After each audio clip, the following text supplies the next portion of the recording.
Viajamos no tempo, 4,6 bilhões de anos no passado, para ver o momento em que nosso sistema solar nasceu. Uau! Não há nada que se pareça com uma estrela ou planeta. Até agora, há apenas uma nuvem gigante de poeira. Se chama nebulosa. Essas são moléculas de hidrogênio e elementos mais pesados, juntamente com gelo, deixados lá por uma estrela maior. Mas essa nuvem não é densa, então não pode se transformar em uma estrela ou planeta. Mas então, uma onda explosiva chega, talvez até várias. Há uma explosão de supernova a alguns anos-luz da nossa nebulosa. É quando uma estrela gigante queima seu combustível e depois colapsa sob seu próprio peso. Nesse momento, acontece uma explosão de tal força que sua luz pode ser vista a dezenas de anos-luz de distância. A onda de explosão da supernova atinge nossa nebulosa. Como uma onda do mar, ela atinge a nuvem de poeira, fazendo com que ela encolha e se torne mais densa. Assim, a nebulosa ganhou um centro de gravidade comum, atraiu cada vez mais partículas de poeira para si mesma. Isso colocou muita pressão no núcleo da nebulosa. Ela começou a girar, e quanto maior a massa da nuvem central, mais rapidamente ela girava. As partículas dentro do núcleo colidiam mais rápido e com mais frequência. Neste ponto, uma protoestrela se formou. Era um Sol jovem e instável.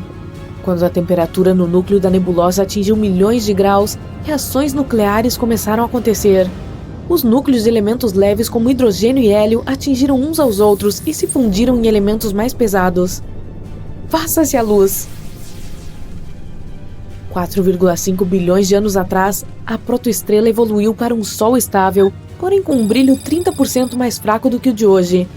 Há também uma nuvem gigante de poeira deixada para trás. É material que sobrou e não participou da criação da nossa estrela. Agora você pode ver os objetos maiores nessa nuvem. Elementos pesados e poeira começaram a se acumular, formando protoplanetas. Nessa fase da existência do sistema solar, havia cerca de 100 protoplanetas, variando de tamanho lunar a marciano. Nesse momento, não havia nada além de caos total. Esses protoplanetas não tinham órbitas claras e colidiam entre si. Alguns colidiram com uma pilha de detritos, criando explosões maciças. Outros colidiram tangencialmente e simplesmente mudaram sua trajetória. Nesse jogo de bilhar cósmico, os maiores protoplanetas venceram.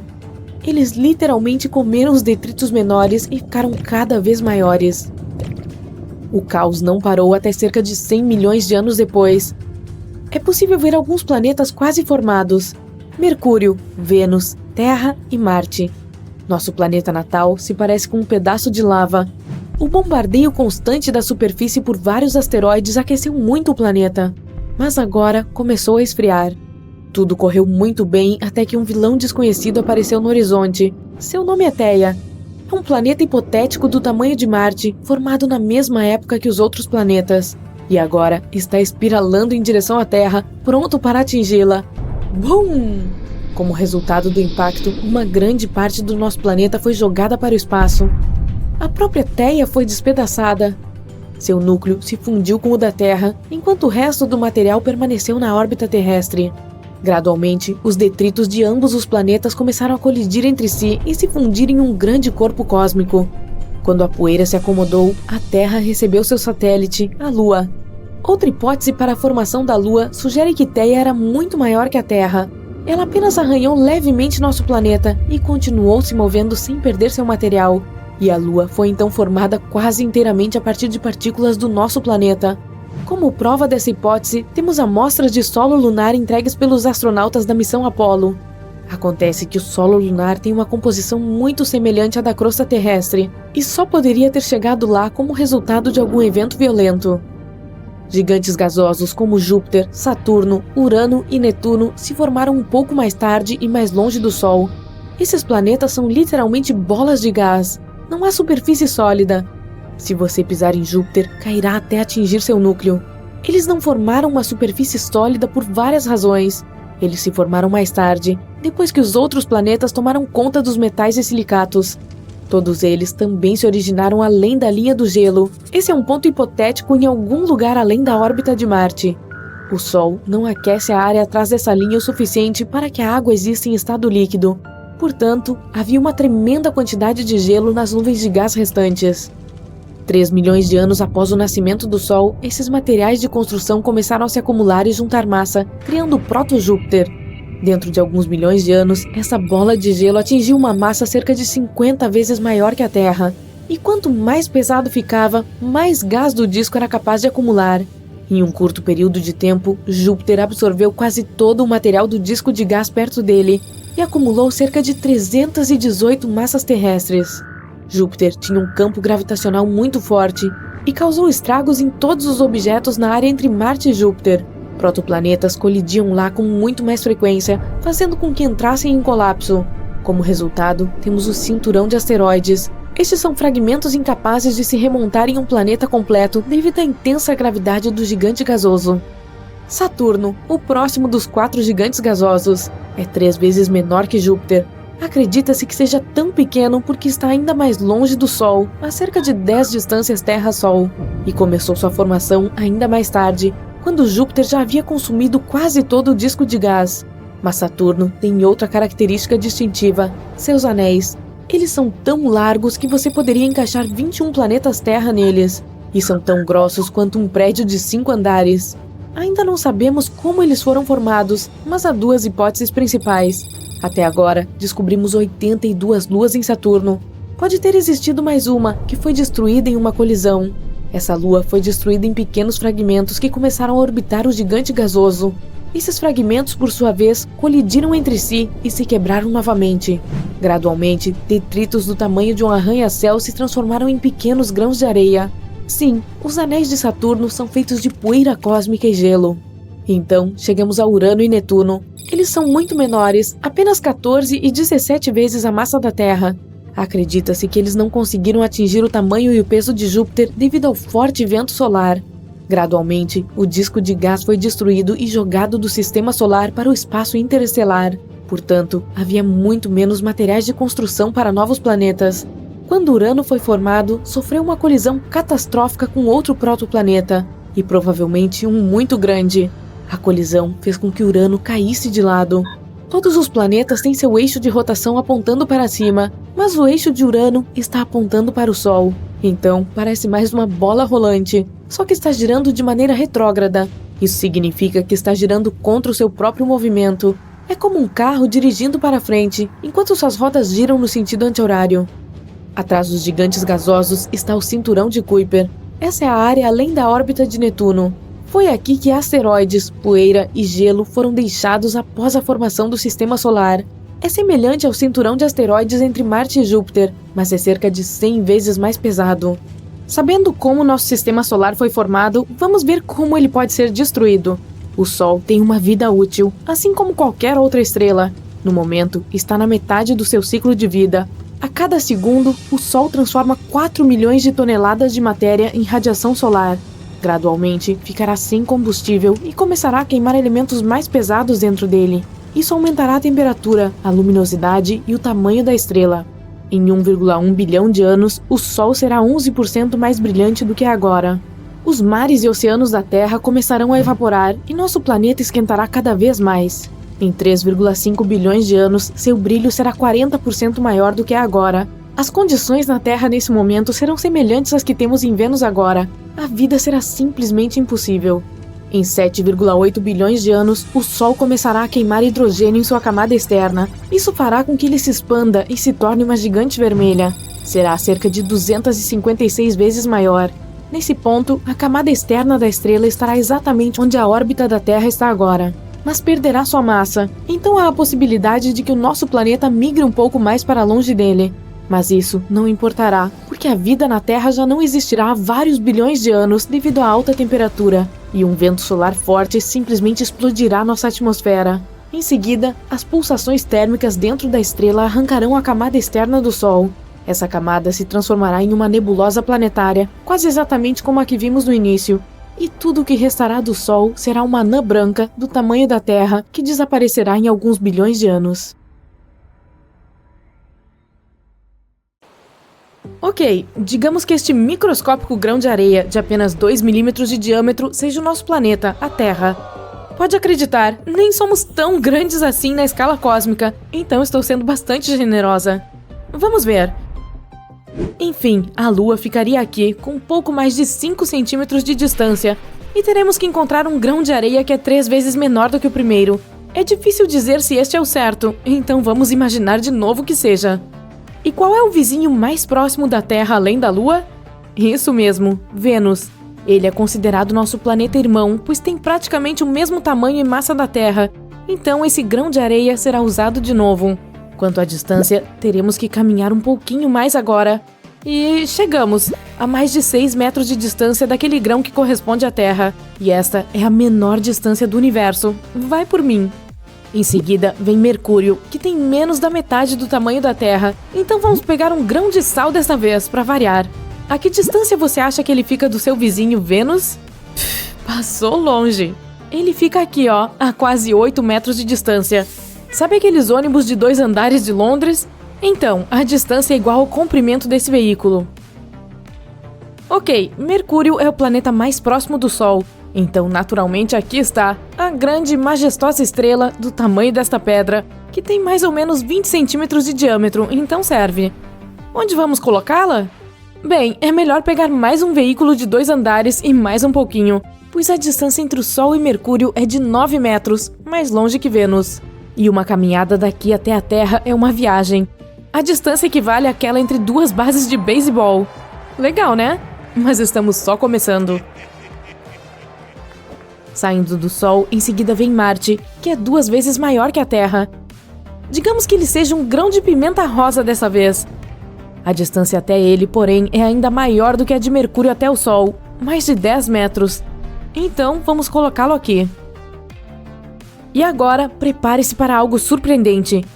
Estamos atravessando o cinturão de asteroides para chegar a Júpiter. Para isso, precisaremos viajar cerca de 84 metros, quase a altura da Estátua da Liberdade. E o planeta em si é do tamanho dessa uva, com meros 2,5 centímetros. Agora vamos pegar uma uva menor e percorrer mais 100 metros. É essa a distância entre Saturno e Júpiter. Você ainda consegue ver a nossa pedra, quer dizer, o Sol, daqui? Eu acho que não consigo.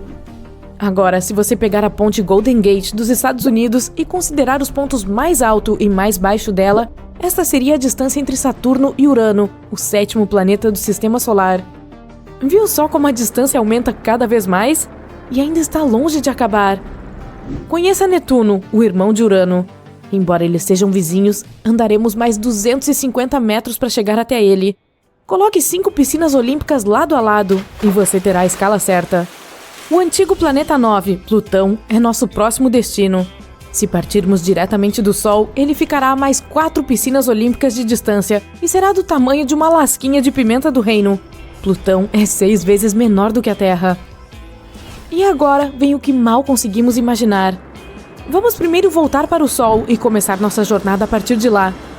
Lembra da distância? Isso mesmo, mais de 800 metros de distância agora. Para chegar à fronteira do Sistema Solar a partir desse ponto, teremos que viajar 4 vezes ao redor do planeta.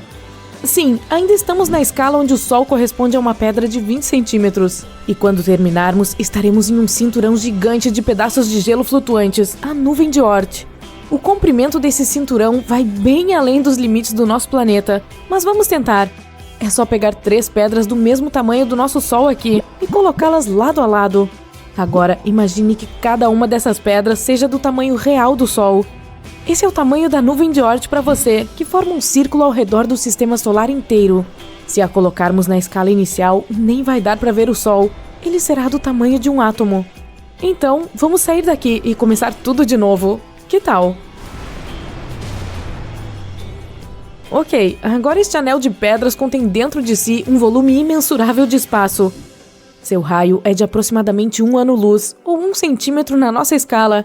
Isso seria o marco zero de todas as descobertas futuras. O sistema estelar mais próximo daqui é Alpha Centauri, e ele estará a cerca de 4 centímetros de distância. Ele consiste em 3 estrelas e pelo menos um planeta que pode ser habitável. O sistema é muito pequeno para ser visto nessa escala, mas vamos fingir que este grão de areia serve, e vamos seguir adiante. Agora vamos para a borda da galáxia Via Láctea, nosso lar.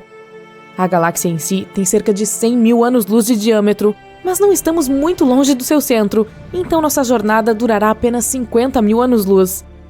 Na escala minúscula que criamos aqui, ela teria um pouco mais de 500 metros. Se conseguíssemos deitar a torre CN de Toronto, no Canadá, essa distância seria o comprimento dela mais uns 3 metros. A partir daqui, a galáxia mais próxima de nós é Andrômeda. Em um futuro distante, ela colidirá com a Via Láctea, mas agora, para chegar lá, precisaremos viajar cerca de 25 quilômetros. Isso dá 2,5 milhões de anos-luz em números reais. Se estiver interessado, isso também equivale a 2,5 vezes a distância da superfície até o ponto mais profundo da Fossa das Marianas, conhecido como Depressão Challenger. Em seguida, temos um objeto que poderia finalmente ser de grande escala, a NGC 604, uma nebulosa localizada na galáxia do Triângulo. Se caminhássemos em linha reta, precisaríamos viajar apenas 2 quilômetros de onde estamos agora. Então vamos fazer isso. E a nebulosa em si tem cerca de 1.500 anos-luz de diâmetro, o que equivale a 15 metros. É um prédio de 5 andares. Mas vamos voltar cerca de 800 metros para observar outra coisa.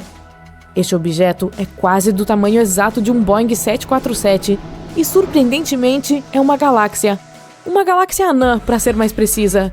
A Messier 32 tem 6.500 anos-luz de diâmetro e é um satélite para a galáxia Andrômeda.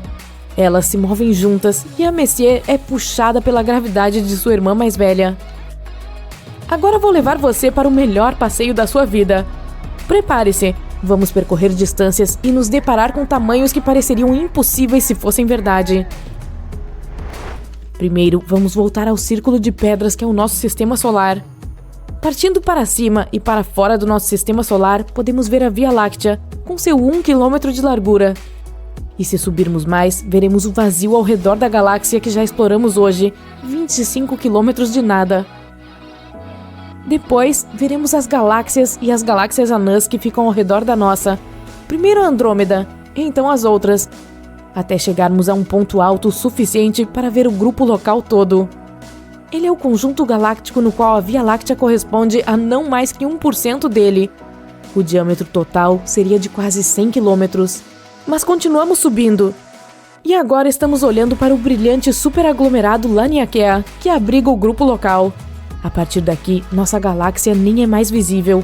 O diâmetro do superaglomerado é de cerca de 5.200 quilômetros, ou seja, do tamanho da Ruta 40, que percorre a Argentina de norte a sul. E não para por aí.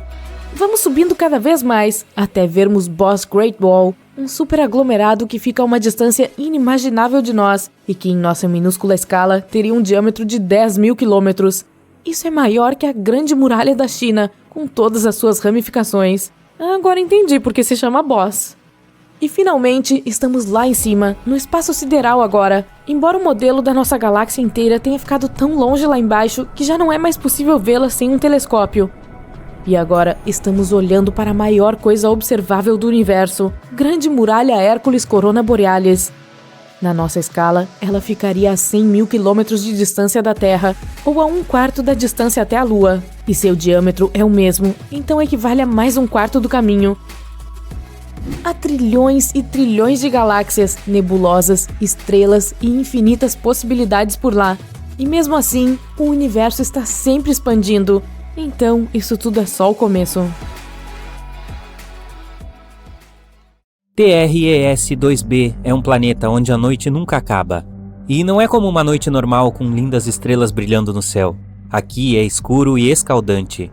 O TRES-2b é um gigante gasoso cerca de 1,5 vezes mais massivo que Júpiter, e sua superfície absorve a luz melhor que o carvão. Também pode ter um leve brilho vermelho escuro devido a esse ar ardente, que é tão quente quanto lava fresca. Delícia, não? No sistema estelar de 55 Cancri, existem 5 planetas, 4 dos quais são gigantes gasosos semelhantes a Júpiter e Saturno. Mas o quinto, ou melhor, o primeiro, porque está mais próximo da estrela, é horrivelmente diferente.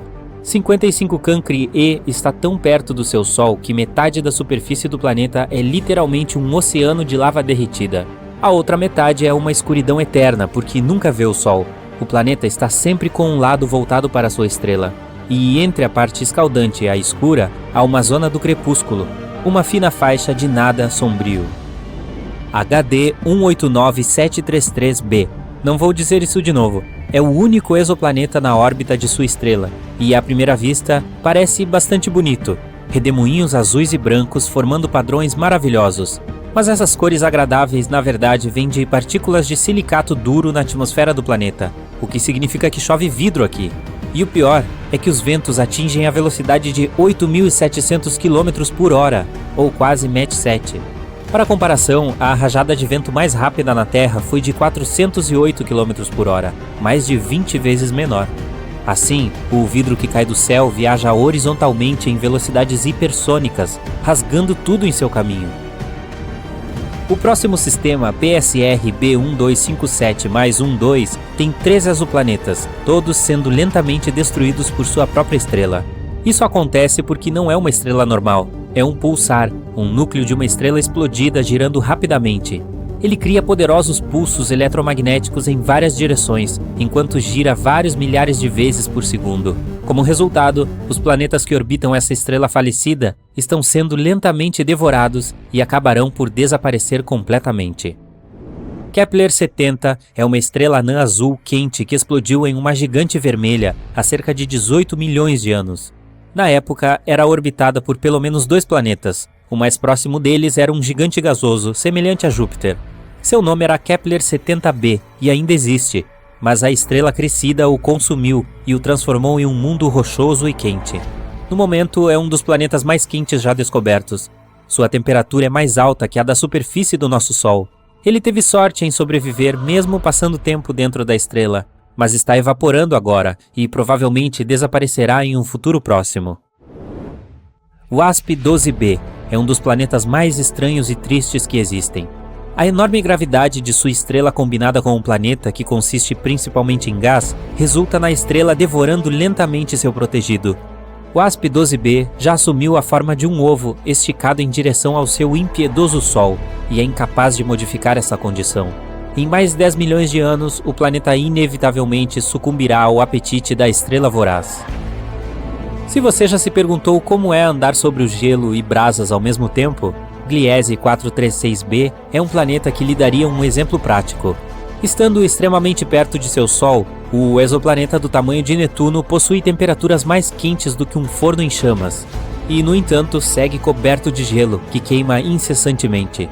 Este gelo é muito mais denso devido à enorme gravidade do planeta, permanecendo sólido mesmo sob condições extremas, sem derreter.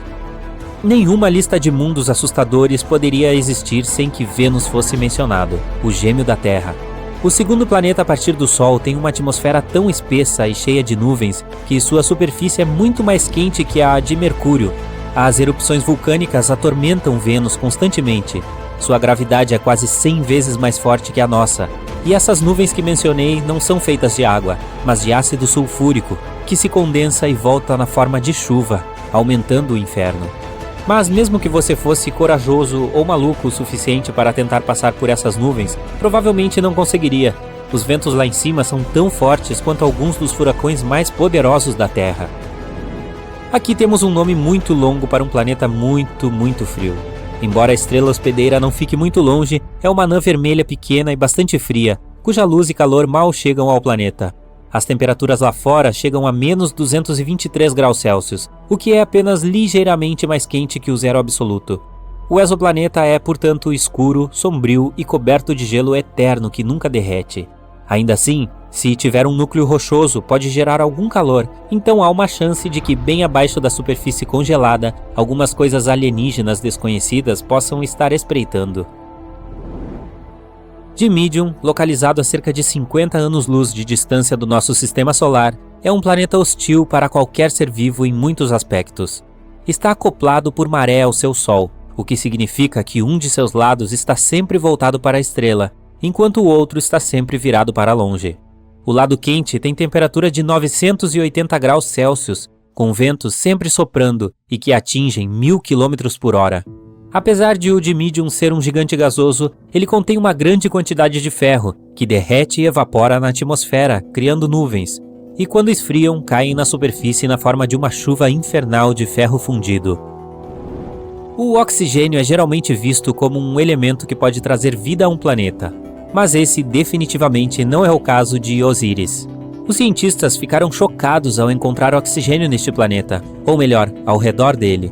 porque ele está 8 vezes mais perto de sua estrela do que Mercúrio está do Sol. Essa distância extrema faz de Osíris um caldeirão vivo onde tudo pode queimar. Também é responsável por uma órbita muito curta do planeta em torno da estrela. Um ano em Osíris é igual a 3 dias e meio da Terra. Além disso, a atmosfera do planeta é constantemente soprada e derretida pelo calor do Sol. O Corot ESO 3b não é tão quente nem tão frio quanto alguns dos outros nessa lista, mas é aterrorizante à sua maneira, mais traiçoeiro. É um gigante gasoso semelhante em tamanho a Júpiter, mas 20 vezes mais denso. Isso faz com que a gravidade deste planeta pese em toda a sua superfície 50 vezes mais do que na Terra. Pisar nele seria sua desgraça fatal, porque você seria imediatamente esmagado pela densidade de sua atmosfera. Corot 7b é outro mundo parecido com um forno. Sua temperatura diária é superior a 2.200 graus Celsius. Combinada com a superfície rochosa, apresenta uma paisagem infernal. As rochas do solo borbulham e fervem, evaporando na atmosfera, onde se resfriam e acabam voltando à superfície em uma chuva de enxofre. O que é ainda mais triste é que o Corot 7b pode ter sido um gigante gasoso cuja atmosfera derreteu com o calor, sobrando apenas o núcleo queimado.